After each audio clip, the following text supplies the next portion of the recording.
Sun Princess by Skywriter. The tags for the story are sad and slice of life. In the final days of her life, an exceptionally faithful student muses on the subject of her perfect and immortal mentor, Applejack. The ponies that star in the story are Applejack and Winona. Sun Princess with 1,709 words. She had a name for herself. Her name was Faithful Student.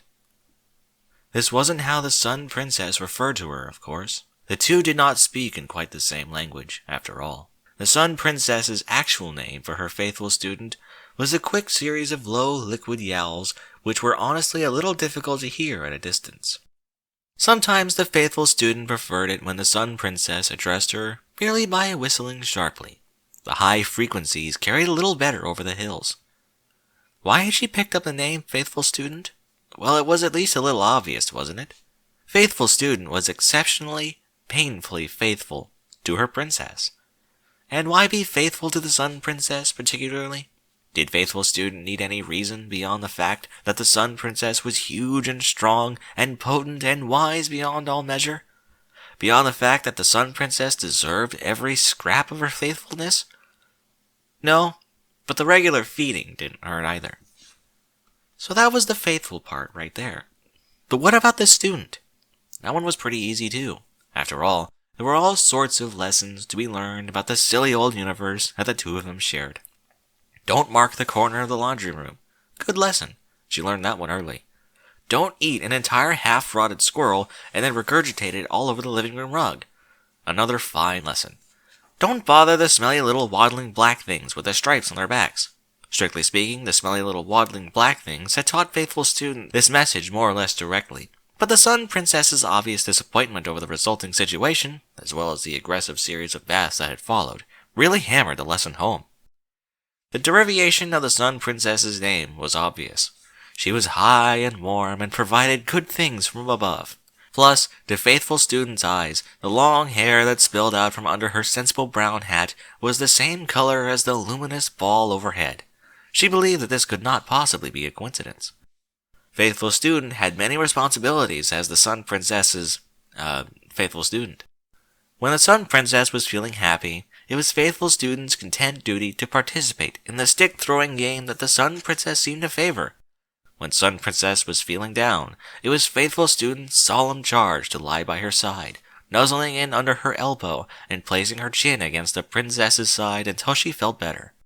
And best of all, when the Sun Princess was feeling industrious, which was almost every day, it was Faithful Student's joy and pleasure to help the Sun Princess move the stupid woolly things from place to place, because the stupid woolly things were extremely stupid and would wander all over if you didn't threaten them a little and put the fear of the princess into them from time to time. One mustn't actually bite them, of course. There was a fine line of deception that Faithful Student was forced to walk. She accepted it all with boundless joy. This was her duty, and to her duty, perhaps above all, Faithful Student was faithful. Therefore it came as the greatest of all blows when the Faithful Student found that she could not execute her duty. She had seen the warning signs for several months. Joints that didn't spring back to working trim quite as quickly as they used to. Eyes that had truth to tell become a little foggy of late. Ears that didn't pick up on little details the way they should.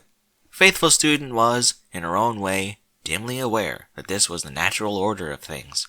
Students grow old and gray, while princesses remain young and strong for, as best as Faithful Student could tell, forever. As best as Faithful Student could tell, forever. She knew that there was no sense in despairing about it, but Faithful Student despaired nonetheless. Not for her own sake, no. Faithful Student merely feared that there would come a day when the Sun Princess would whistle for her, and she would not be able to respond. One day, quite out of the blue, Faithful Student's gut decided that it didn't want to pack food away as nicely as it always had. Sun Princess had responded with characteristic kindness by giving her food that was extra tasty. And while this worked for a while, and set Faithful Student's tail to wagging in the process, it didn't work forever, and eventually, the day came when she had to heave it all up again. Faithful Student expected to be scolded at having violated her carefully learned lessons about making messes in the house, but instead, all she could perceive from the Sun Princess was a sort of deep sadness. Slowly, Faithful Student's gut began to feel absolutely wretched. This wasn't the sort of sickness that she remembered from her youth. This was something much different. The Sun Princess eventually took her to see the ambiguous female in the white coat who lived in the clean, harsh-smelling place. Faithful Student was never certain what to make of this one. She alternately petted Faithful Student and gave her painful pokes and pinches. Faithful Student found this to be untrustworthy behavior, but she did enjoy the petting. Faithful Student looked on from the table as the white-coated female and the Sun Princess had a long, long talk. Eventually, the Sun Princess got angry and started barking very loud. Then she began to make choking and howling sounds, and Faithful Student's uncompromised nose picked up the distinct smell of despair.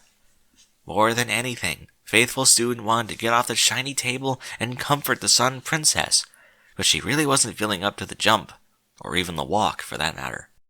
At this point, Faithful Student had pretty much come to the conclusion that the mere fact of leaving this harsh-smelling place wouldn't make her feel any better this time. But she found herself hoping that the beautiful Sun Princess at least would start to perk up. Something in the harsh-smelling place had clearly upset her. It was not Faithful Student's lucky day. The Sun Princess remained as broken and black-smelling as ever, even as the princess took her to the happiest place that Faithful Student could ever think of, the sunny field where the Sun Princess had first taught her the stick-throwing game. The field was warm, the princess-like sun was high overhead, and the field was full of good smells and chaseable birds. Faithful Student idly found herself wishing that she were in better condition to appreciate these things. But no, even if she had been in perfect health, the Sun Princess was despairing for some reason, and it was Faithful Student's job to stay by her side. The princess sat Faithful Student down in the sweet-smelling, clovery grass of the field, lay her head across Faithful Student's back, and howled.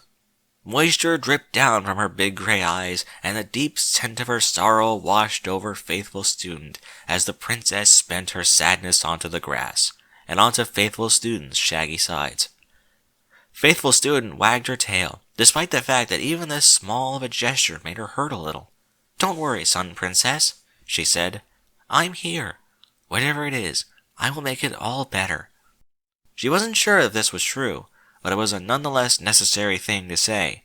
There was a fine line of deception that Faithful Student was forced to walk. Time passed. The tears stopped eventually. The Sun Princess held her Faithful Student close, as though she never wanted to let go. The warmth of the princess's body felt good to Faithful Student's aching belly, and gradually she found herself drifting off into sleep, clutched there in the princess's embrace. Sleep was good. Sleep made the pain go away. And then, suddenly, a thought struck Faithful Student. For the first time in her short little life, she began to wonder what it would be like to go to sleep and not wake up again. An impossible concept at first. Faithful Student still had many jobs to do for the Sun Princess, which she would most certainly get right back to doing as soon as she was back on her game.